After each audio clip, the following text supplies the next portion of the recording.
Hello friends, ये मेरी lecture series का थर्ड पार्ट है जिसमें हम नेक्स्ट साइंटिस्ट के बारे में बात करेंगे। हम शुरू करते हैं पेरोक्सीज़ोम से। पेरोक्सीज़ोम को सबसे पहले ऑब्ज़र्व किया था टॉलबर्ट ने। देन ग्लाइऑक्सीज़ोम को ऑब्ज़र्व किया था बीवर्स ने। नेक्स्ट हम बात करते हैं राइबोसोम की। राइबोसोम को सबसे पहले ऑब्ज़र्व किया था रॉबिन्सन एंड ब्राउन ने इन प्लांट्स था विशिया फाबा की रूट सेल से इन्होंने सबसे पहले राइबोसोम को ऑब्ज़र्व किया था। देन क्लाउडे ने इसको आइसोलेट किया था फर्स्ट टाइम। देन पैलिडे ने इसको एनिमल सेल से डिस्कवर किया था एंड इन्होंने ही राइबोसोम टर्म दी थी। Next he also point the term cristae present in mitochondria. Mitochondria की स्ट्रक्चर हमारी कुछ इस तरह से होती है। सपोज़ ये माइटोकॉन्ड्रिया है, ये माइटोकॉन्ड्रिया की आउटर मेम्ब्रेन है।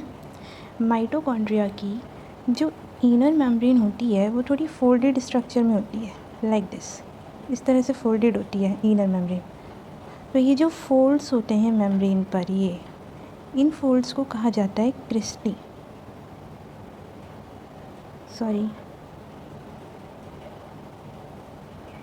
इन फोल्ड्स को कहा जाता है क्रिस्टी।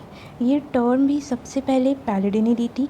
देन अब हम बात करते हैं माइटोकॉन्ड्रिया के साइंटिस्ट के बारे में। मीन्स माइटोकॉन्ड्रिया में किन किन साइंटिस्ट का महत्वपूर्ण रोल रहा है। अब हम इसमें बात करते हैं सबसे पहले कॉलिकर की। कॉलिकर ने माइटोकॉन्ड्रिया को डिस्कवर किया था from the striated muscle cells of insect की मसल सेल से इन्होंने माइटोकॉन्ड्रिया को ऑब्जर्व किया था और इन्होंने इसे नाम दिया था सार्कोसोम इन्होंने इसलिए नाम दिया था क्योंकि सार्को वर्ड मसल्स के लिए यूज़ होता है, ठीक है, और सोमा वर्ड यूज़ होता है बॉडी के लिए। तो इन्होंने क्योंकि इसे मसल सेल्स से डिस्कवर किया था इसलिए इन्होंने इसे नाम दिया सार्कोसोम। देन फ्लेमिंग ने इन्हें नाम दिया फाइला। ऑल्टमान ने टर्म दी bioplast for these muscle sales.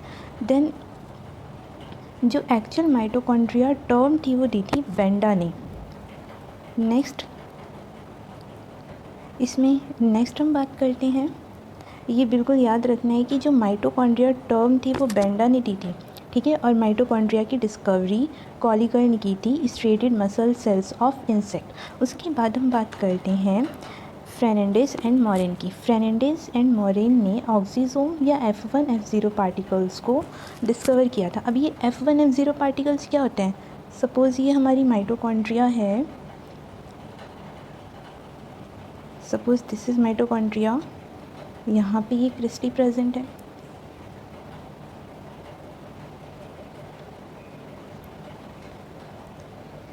यहाँ पे ये जो इनर माइटोकॉन्ड्रियल मेम्ब्रेन होती है वो थोड़ी फोल्डेड होती है।